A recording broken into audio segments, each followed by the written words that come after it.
Students, स्वागत है एक बार आपका फिर से मिश्री के यूट्यूब के स्टडी मंत्र चैनल पर। Today we will discuss about scanning electron microscopy.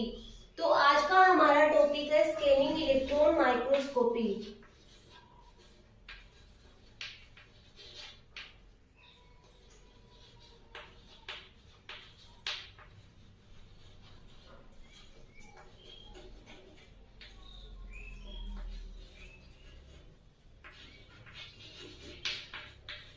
Scanning electron microscopy भी एक प्रकार का इलेक्ट्रॉन माइक्रोस्कोपी है। जिस प्रकार से हम लोगों ने 10 में डिस्कस किया था कि ट्रांसमिशन इलेक्ट्रॉन माइक्रोस्कोपी क्या होता है, उसी प्रकार से SEM भी एक प्रकार का क्या इलेक्ट्रॉन माइक्रोस्कोप होता है कि इसकी भी रिजोल्यूशन पावर और मैग्निफिकेशन पावर होती है वो बहुत अधिक होती है, बहुत हाई होती है। रिजोल्यूशन पावर का मीनिंग है कि जो इमेज की विजुअलाइजिंग है, जो इमेज की क्लियरिटी है वो बहुत अधिक होती है लाइट माइक्रोस्कोप की तुलना में। इनके द्वारा जो इमेज एनालिसिस करते हैं हम लोग वो बहुत क्लियर होती है। तो आज हम लोग क्या डिस्कशन करेंगे, सबसे पहले हम लोग इसकी डेफिनेशन नोट डाउन करेंगे, फिर वही हम लोग क्या पढ़ेंगे इसका प्रिंसिपल, फिर डिस्कस करेंगे इसका सैंपल प्रिपरेशन, फिर वर्किंग प्रोसेस। बहुत इजी सी ट्रिक के साथ में हम लोग ये सब कुछ डिस्कस करेंगे और इनके नोट्स भी प्रिपेयर करेंगे। तो आज ये सारी चीजें हम लोग डिस्कस करेंगे स्कैनिंग इलेक्ट्रॉन माइक्रोस्कोपी के बारे में। आज हम लोग ये टॉपिक हमारा पूरा कंप्लीट हो जाएगा। तो मैं पहले आपको थोड़ा बहुत बता देती हूँ कि स्कैनिंग इलेक्ट्रॉन माइक्रोस्कोपी होता क्या है। इसमें भी वैसे ही सेम क्या होता है कि सैंपल प्रिपरेशन किया जाता है। सबसे पहले देखते हैं कि होता क्या है, डेफिनेशन क्या होती है। स्कैनिंग इलेक्ट्रॉन माइक्रोस्कोप एक ऐसा माइक्रोस्कोप है जिसके द्वारा हम किसी ऑब्जेक्ट की सरफेस स्ट्रक्चर को एनालिसिस करते हैं। जैसे कि हमने ट्रांसमिशन इलेक्ट्रॉन माइक्रोस्कोपी में क्या पढ़ा था, उसके द्वारा हम इनर स्ट्रक्चर को एनालिसिस करते हैं। वैसे ही जो सेम होता है उसके द्वारा हम लोग क्या करते हैं कि किसी भी ऑब्जेक्ट के सरफेस स्ट्रक्चर को एनालिसिस करते हैं। ये नॉर्मली एक डिफरेंस भी बोल सकते हैं इन दोनों में और इसकी डेफिनेशन के रूप में भी मान सकते हैं। फिर इसका हम लोग प्रिंसिपल देखते हैं कि प्रिंसिपल क्या होता है। देखो स्टूडेंट, जो स्कैनिंग इलेक्ट्रॉन माइक्रोस्कोप होता है उसमें क्या होता है कि इसमें भी किसका यूज किया जाता है, सेम वैसे ही किसी इलेक्ट्रॉन सोर्स का यूज किया जाता है। इलेक्ट्रॉन सोर्स जिसके द्वारा इलेक्ट्रॉन बीम प्रोड्यूस की जाती है। फिर इसमें टंगस्टन के वायर लगे रहते हैं जिसको कि बोला जाता है कि कैथोड के रूप में माना जाता है, जिसको थर्मियोनिक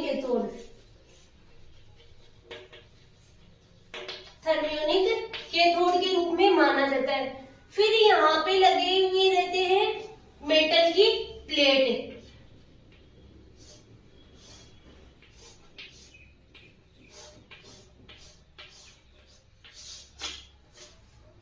यहाँ पे मेटल प्लेट लगी हुई रहती है, वो क्या किसकी तरह से वर्क करती है, एनोड की तरह से। तो जो कैथोड प्लेट और एनोड के बीच में क्या हो जाता है, एक हाईली इलेक्ट्रॉनिक फील्ड जनरेट हो जाता है, जो ये निकलने वाली इलेक्ट्रॉन बीम होते हैं इनको क्या करते हैं, त्वरित करते हैं, एक्सीलरेट करते हैं। फिर यहाँ पे लगे हुए थे इलेक्ट्रोमैग्नेटिक लेंस। ये इलेक्ट्रोमैग्नेटिक लेंस होते हैं वो क्या करते हैं कि इस इलेक्ट्रॉनिक बीम को डायरेक्ट ही सैंपल पर फॉल होने देते हैं। और यहाँ पे क्या किया जाता है, वैक्यूम मेंटेन किया जाता है, जिससे कि जो ये इलेक्ट्रॉनिक बीम है वो किसी भी अदर एयर पार्टिकल के साथ में इंटरेक्ट ना करे।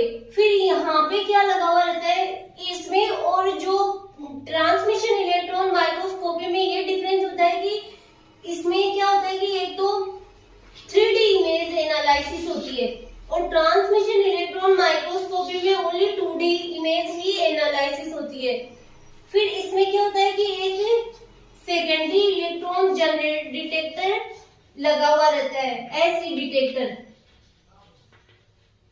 जिसके आगे एक ग्रिड लगी हुई रहती है, जो कि क्या होती है, पॉजिटिव चार्ज वाली होती है, जिससे कि जब ये इलेक्ट्रॉन किसी स्पेसिमेन को हिट करेंगे तो जो हिट करे उनको बोला जाता है primary electron.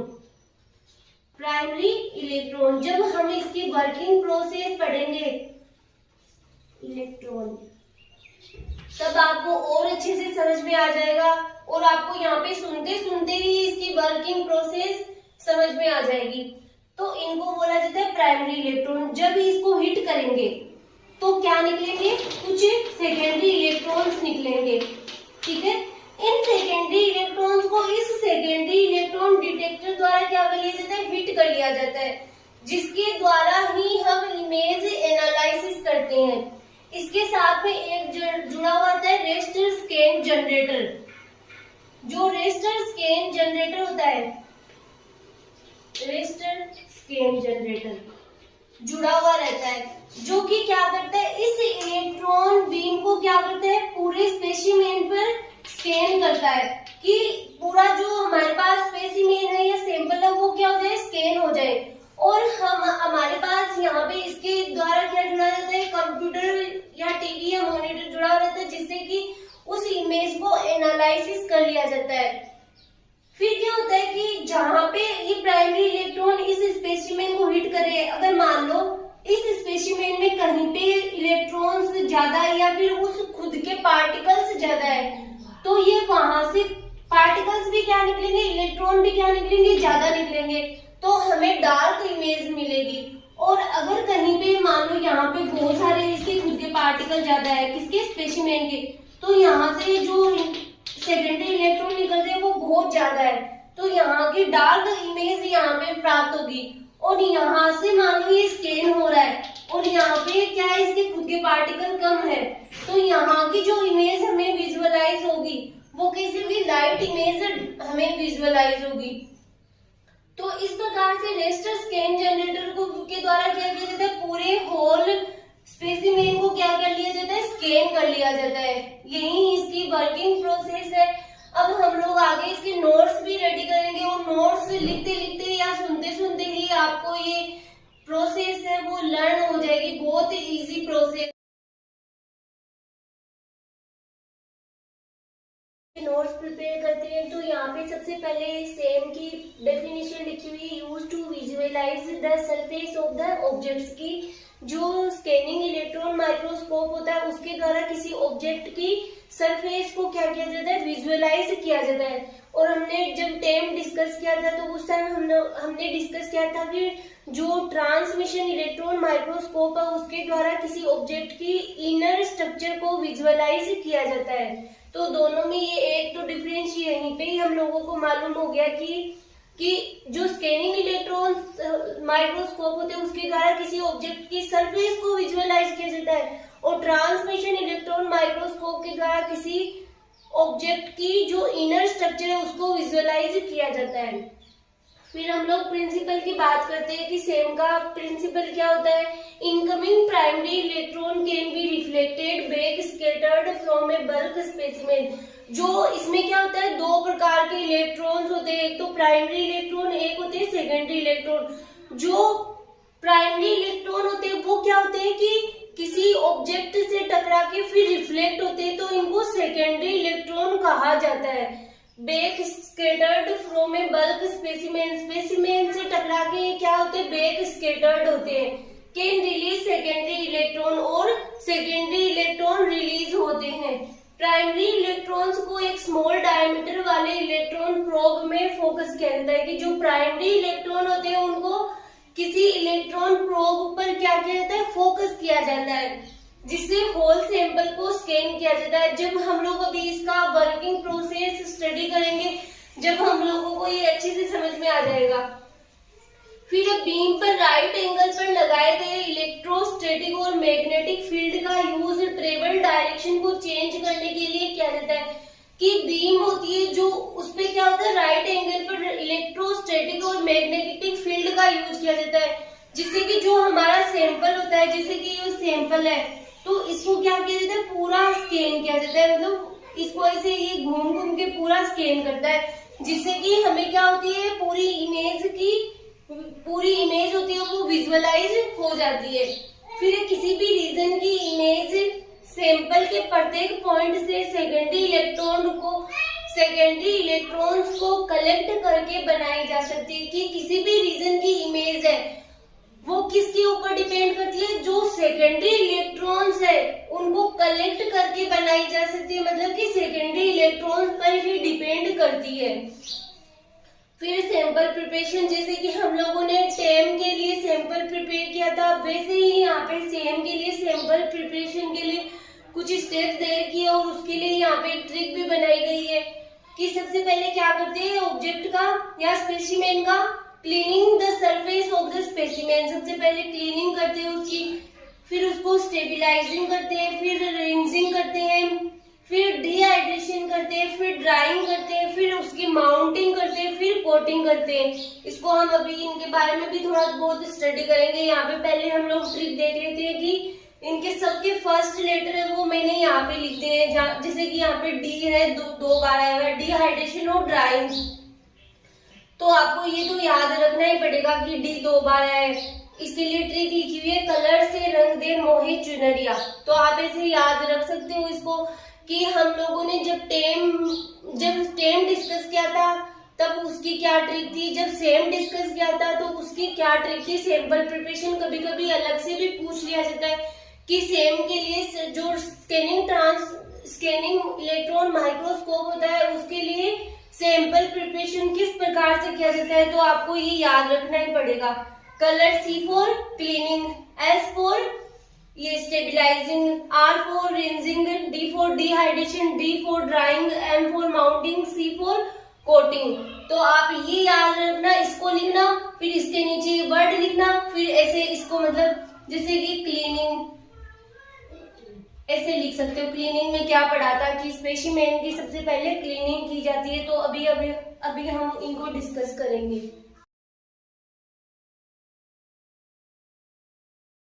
Cleaning it is very important, ये बहुत इंपॉर्टेंट होता है। सरफेस में contain unwanted such as dust mud soil, की सरफेस होती है वो उसके ऊपर क्या क्या हो सकते हैं कि कई अनवांटेड मटेरियल हो सकते हैं, जैसे कि डस्ट हो सकती है, मड हो सकती है और सोइल हो सकती है। इनको रिमूव किया जाता है, इसलिए क्या की जाती है, क्लीनिंग की जाती है किसी भी ऑब्जेक्ट की। फिर स्टेबिलाइज का मतलब वो होता है फिक्सेशन करना, कि लिविंग टिश्यू सेल्स को केमिकली स्टेबिलाइज की नीड होती है। Stabilisation is done with fixative, और फिक्सेटिव में क्या क्या यूज किया जाता है, एल्डिहाइड है, ग्लूटर एल्डिहाइड है, इनको यूज में लिया जाता है। यहाँ पे स्टेबिलाइजिंग की जगह आप फिक्सेशन भी लिख सकते हो, कुछ भी डिफरेंस नहीं है। फिर रिंजिंग का मतलब होता है कि सैंपल को क्या करना, किसी पानी से धोना, वाटर से वॉश करना, कि इसमें क्या किया जाता है, किसी जो फिक्सेटिव हम यूज में ले रहे हैं उसको हटाना होता है।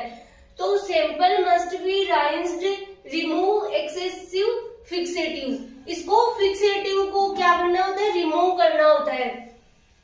Dehydration, water must be removed, dehydration with a graded series of ethanol और एसीटोन।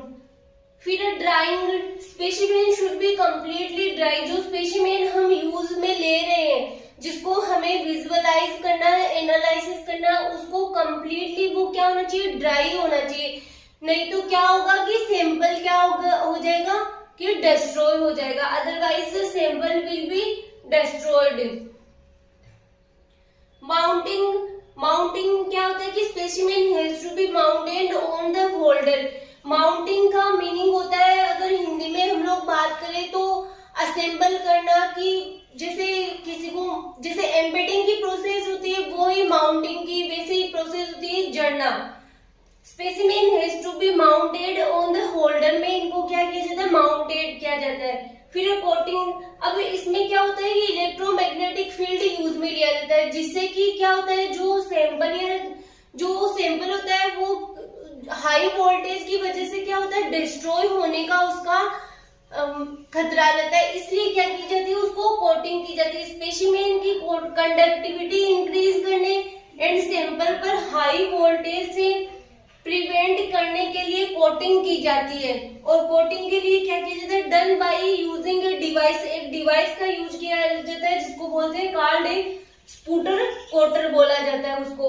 फिर कंडक्टिव मटेरियल क्या हो सकते हैं, गोल्ड हो सकता है, टंगस्टन हो सकता है, प्लेटिनम हो सकता है, ये क्या है, इनकी कोटिंग की जाती है। तो हम आगे अब इसकी वर्किंग प्रोसेस के बारे में डिस्कस, अब हम इसको डायग्राम के रूप में स्टडी कर लेते हैं पहले से इसकी वर्किंग प्रोसेस को। तो स्टूडेंट यहाँ पे इलेक्ट्रॉन सोर्स लगा हुआ रहता है, जैसे कि हमें मालूम है कि जो लाइट माइक्रोस्कोप होते हैं उसमें लाइट की नीड होती है, और इलेक्ट्रॉन माइक्रोस्कोप का यूज मिले तो उसमें इलेक्ट्रॉन बीम प्रोड्यूस होगी। तो यहाँ से क्या होगा, यहाँ पे ये टंगस्टन का वायर लगा हुआ रहता है जिसे कि क्या बोला जाता है, थर्मियोनिक कैथोड बोला जाता है। और यहाँ से हाईली इलेक्ट्रिक बीम प्रोड्यूस की जाती है। यहाँ पे मेटल प्लेट लगी हुई रहती है जो एनोड के रूप में कार्य करती है। ये क्या करती है, नेगेटिव पोल से कनेक्ट की जाती है और ये पॉजिटिव पोल से कनेक्ट की जाती है। तो दोनों के बीच में यहाँ पे हाईली इलेक्ट्रिक फील्ड जनरेट हो जाता है, जिससे कि ये क्या करता है कि इलेक्ट्रॉन बीम को एक्सीलरेट करता है, मतलब इसको त्वरित करता है। फिर क्या होते हैं, यहाँ पे इस एनोड प्लेट के बाद में इलेक्ट्रोमैग्नेटिक लेंस लगे हुए रहते हैं जो कि क्या करते हैं, इस इलेक्ट्रॉन बीम को क्या करते हैं कि सीधा डायरेक्ट सैंपल पर फॉल होने देते हैं। कि यहाँ पे भी क्या किया जाता है, वैक्यूम मेंटेन किया जाता है ताकि जो इलेक्ट्रॉन बीम निकल रही है वो डायरेक्ट ही सैंपल पर फॉल हो, किसी अदर एयर पार्टिकल के साथ में इंटरेक्ट ना करे। जैसे कि हम लोगों ने टेम में भी स्टडी किया था कि जो वहां पे भी वैक्यूम मेंटेन किया जाता है। फिर यहाँ पे क्या होती है, ये कॉइल्स लगी हुई रहती है। फिर यहाँ पे ऑब्जेक्टिव लेंस लगे हुए रहते हैं जिनसे होकर के जो ये बीम है, जो इलेक्ट्रिक बीम है, जो कहाँ पे सीधी डायरेक्ट सैंपल पर फॉल होगी। जब ये फॉल होगी तो क्या होगा, यहाँ से ये मान लो सैंपल है, इसके ऊपर ये फॉल हो रही है क्या, इलेक्ट्रिक बीम, इसको बोला जाता है प्राइमरी इलेक्ट्रॉन। तो ये क्या करेगी, जब इसको हिट करेगी तो यहाँ से क्या होंगे, कुछ इलेक्ट्रॉन्स रिलीज होंगे या स्कैटर्ड होंगे, इनको बोला जाता है सेकेंडरी इलेक्ट्रॉन। और यहाँ पे लगा हुआ रहता है सेकेंडरी इलेक्ट्रॉन डिटेक्टर,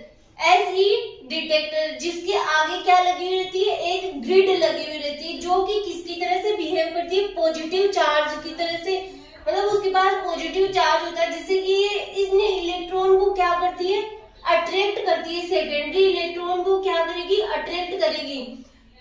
जब ये प्राइमरी इलेक्ट्रॉन बीम इसको हिट करती है स्पेसिमेन को, तो ये इलेक्ट्रॉन हिट होकर के जब सेकेंडरी इलेक्ट्रॉन के रूप में जब इनको डिटेक्ट करेगा ये सेकेंडरी इलेक्ट्रॉन डिटेक्टर, तो हमें इमेज किस में प्राप्त होगी, कंप्यूटर स्क्रीन पर प्राप्त होगी जो इससे जुड़ा हुआ रहता है। इससे एक रजिस्टर स्कैन जनरेटर भी जुड़ा हुआ रहता है जो इस इलेक्ट्रॉन बीम को क्या करता है, जो कि इससे भी जुड़ा हुआ रहता है और इससे भी जुड़ा, जो इस इलेक्ट्रॉन बीम को क्या करता है कि यहाँ से मतलब पूरे स्पेसिमेन पर क्या करता है, स्कैन करता है, जिससे हमें होल स्पेसिमेन की जानकारी यहाँ पे कंप्यूटर स्क्रीन पर प्राप्त हो जाती है कि हम हमारे ऑब्जेक्ट को क्या करते हैं, एनालिसिस कर लेते हैं। ये इसकी वर्किंग प्रोसेस थी स्कैनिंग इलेक्ट्रॉन माइक्रोस्कोप की। स्कैनिंग इलेक्ट्रॉन माइक्रोस्कोप और टेम में क्या डिफरेंस होता है, एक डिफरेंस और देख लेते हैं कि इसमें 3D इमेज एनालिसिस होती है और टेम में 2D इमेज एनालिसिस होती है। तो हमें क्या होती है, जब यहाँ पे ये हिट करेगी तो जहाँ पे मान लो ये स्पेसिमेन है, ये स्पेसिमेन हमने पढ़ा, यहाँ पे इस स्पेसिमेन के खुद के जो इलेक्ट्रॉन्स है वो ज्यादा है। तो जब ये इसको हिट करेगी तब यहाँ से बहुत ज्यादा मात्रा में इलेक्ट्रॉन्स रिलीज होंगे। तो क्या होगा, यहाँ पे हमें इस पार्ट की इमेज है वो हमें क्या मिलेगी, डार्क मिलेगी। और यहाँ पे मान लो थोड़े इलेक्ट्रॉन है और यहाँ पे ये रजिस्टर स्कैन जनरेटर के द्वारा इस स्पेसिमेन को स्कैन किया गया तो जब यहाँ से स्कैन होगा तो यहाँ से जो इलेक्ट्रॉन निकलेंगे वो क्या होंगे, कम होंगे। तो यहाँ की इमेज हमें कैसी प्राप्त होगी, लाइट इमेज प्राप्त होगी। इस प्रकार से इस होल स्पेसिमेन को क्या कर लिया जाता है, स्कैन कर लिया जाता है। रेस्टर स्कैन जनरेटर के द्वारा इसको स्कैन किया जाता है। यही आपकी थी वर्किंग प्रोसेस। अब हम लोग इसको बाय लैंग्वेज नोट डाउन करेंगे।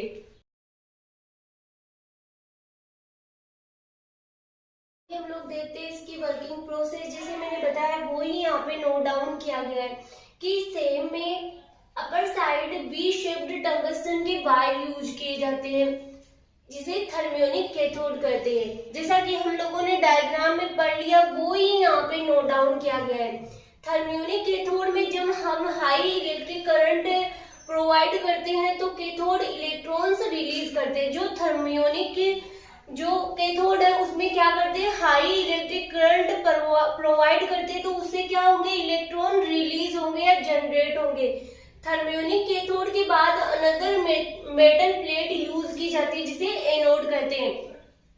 अब ऊपर तो क्या हो गई कैथोड प्लेट, नीचे क्या हो गई एनोड प्लेट। जैसा कि हम लोगों ने अभी डिस्कस किया था डायग्राम में वो ही लिखा हुआ है यहाँ पे कि तो इन दोनों की में बीच में क्या उत्पन्न हो जाएगा, एक हाई इलेक्ट्रिक फील्ड जनरेट हो जाएगा।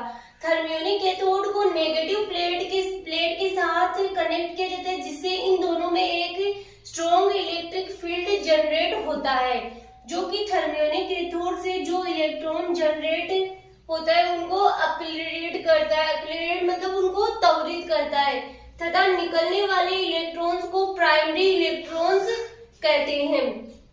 एनोड के बाद इलेक्ट्रोमैग्नेटिक लेंस लगे हुए रहते हैं। इलेक्ट्रोमैग्नेटिक लेंस इलेक्ट्रॉन की बीम को फोकस करते हैं ताकि ये डायरेक्ट स्पेसिमेन पर फॉल हो। जैसे कि हम लोगों ने टेम में डिस्कस किया था कि इसमें क्या होता है कि वैक्यूम को मेंटेन किया जाता है जिससे कि जो हमारे पास जो इलेक्ट्रॉन बीम निकल रही है वो डायरेक्ट सैंपल पर फॉल हो। उसी प्रकार से इसमें क्या होता है कि इसमें भी वैसे वैक्यूम मेंटेन किया जाता है। इलेक्ट्रोमैग्नेटिक लेंस इलेक्ट्रॉन की बीम को फोकस करते हैं ताकि डायरेक्ट सैंपल पर ही फॉल हो। जब ये प्राइमरी इलेक्ट्रॉन स्पेसिमेन पर फॉल होते हैं तो इस स्पेसिमेन को हिट करके उस स्पेसिमेन में प्रेजेंट इलेक्ट्रॉन को नॉकआउट करते हैं। जैसा हमने पढ़ा भी कि जो प्राइमरी इलेक्ट्रॉन है वो स्पेसिमेन पे गिरेंगे तो वो उसको हिट करके अदर साइड में स्कैटर्ड होंगे तो उनको क्या बोला जाता है, सेकेंडरी इलेक्ट्रॉन कहा जाता है। उस स्पेसिमेन को प्राइमरी इलेक्ट्रॉन क्या कर रहे हैं, हिट कर रहे हैं। इलेक्ट्रोमैग्नेटिक लेंस के बाद इलेक्ट्रोमैग्नेटिक डिफ्लेक्शन लगे हुए रहते हैं तथा उससे रेस्टर स्कैन जनरेटर जुड़ा हुआ होता है तथा वे ऐसे डिटेक्टर से कनेक्ट रहता है। जो रेस्टर स्कैन जनरेटर होता है वो किसी ऐसी डिटेक्टर से कनेक्ट रहते तथा ये कंप्यूटर में को सिग्नल भेजता है कि कितने इलेक्ट्रॉन डिटेक्ट हुए हैं। फिर इसको सीपीयू एम्पलीफाई करता है। देन सिस्टम को उसके बेसिस पर इमेज डेवलप होकर आती है।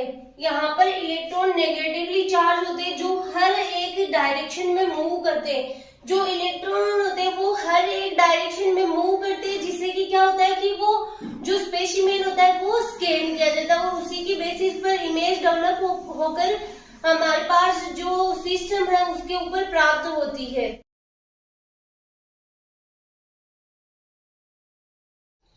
आगे है ऐसी डिटेक्टर के फ्रंट पर एक ग्रिड यूज की जाती है जिस पर पॉजिटिव चार्ज होता है जिसके कारण सेकेंडरी इलेक्ट्रॉन्स की इसकी तरफ अट्रैक्ट होते हैं। क्या होता है कि ऐसी डिटेक्टर होती है उसके फ्रंट पर क्या होती है, ग्रिड लगी हुई रहती है। तो वो क्या करते हैं कि जो इलेक्ट्रॉन्स होते हैं सेकेंडरी उनको अट्रैक्ट करते हैं जिससे ये इंफॉर्मेशन सीपीयू को ट्रांसफर करता है। रेस्टर स्कैन जनरेटर इलेक्ट्रॉन को डिफ्लेक्ट करने का काम करता है। जैसे हमने अभी डिस्कस किया कि जो रेस्टर स्कैन जनरेटर होता है वो क्या करता है कि डिफ्लेक्ट करने का भी कार्य करता है इलेक्ट्रॉन को। फिर जिससे पूरा स्पेसिमेन क्या होता है, एनालिसिस हो जाता है और हमें टिश्यू एंड सैंपल की होल इमेज प्राप्त हो जाती है। अगर स्पेसिमेन में कहीं ज्यादा इलेक्ट्रॉन है तो वहां से क्या होंगे, जो सेकेंडरी इलेक्ट्रॉन होंगे वो ज्यादा हिट निकलेंगे। तो इलेक्ट्रॉन बीम जब उसे वहां से हिट करती है तो वहां से ज्यादा सेकेंडरी इलेक्ट्रॉन निकलेंगे और इमेज कैसी मिलेगी, हमें डार्क इमेज प्राप्त होगी। और यदि स्पेसिमेन में कहीं कम इलेक्ट्रॉन है तो वहां से अगर इलेक्ट्रॉन बीम उसको हिट करती है तो वहां से कम इलेक्ट्रॉन निकलेंगे, जो सेकेंडरी इलेक्ट्रॉन है वो कम वहां से निकलेंगे और हमारी जो इमेज प्राप्त होगी वो कैसी होगी, लाइट इमेज प्राप्त होगी। इस तरह से ये इलेक्ट्रॉन बीम पूरे स्पेसिमेन को स्कैन करती है और हमें सिस्टम पर इमेज मिलती रहती है, जहाँ इमेज बहुत ही क्लियर मिलती है और 3D इमेज एनालिसिस होती है। ये था स्कैनिंग इलेक्ट्रॉन माइक्रोस्कोपी, कंप्लीट हो चुका है। अब हम लोग डिस्कस करते हैं difference between time and same. तो डिफरेंस देख लेते हैं, सेम और टेम में क्या डिफरेंस है कि used to visualize surface structure of an organism. जैसे हमने स्टार्टिंग में पढ़ा था वो यहाँ पे लिखा हुआ कि जो स्कैनिंग इलेक्ट्रॉन माइक्रोस्कोपी है उसके द्वारा किसी ऑर्गेनिज्म की सरफेस को विजुअलाइज किया जाता है और इमेज हमें कैसी मिलती है, 3D। और टेम क्या करता है कि किसी ऑर्गेनिज्म की इनर स्ट्रक्चर को विजुअलाइज करता है। फिर SEM provide 3D image, TEM provide 2D image. Voltage required is high, voltage required is low. Image shown on TV और monitor, image shown on fluorescent screen. ये इसमें नॉर्मली 3-4 डिफरेंस है जो आप इजीली याद रख सकते हो। और एक एक डिफरेंस आप लोग लिखना चाहो तो ये भी तो होता है कि सेम में किसी स्पेशल सैंपल प्रिपरेशन की नीड नहीं होती है और टेम में क्या होता है कि स्पेशल सैंपल प्रिपरेशन की नीड होती है, मतलब इसकी थिकनेस को भी देखना पड़ता है। तो ये टॉपिक आपके कंप्लीट हो चुका है।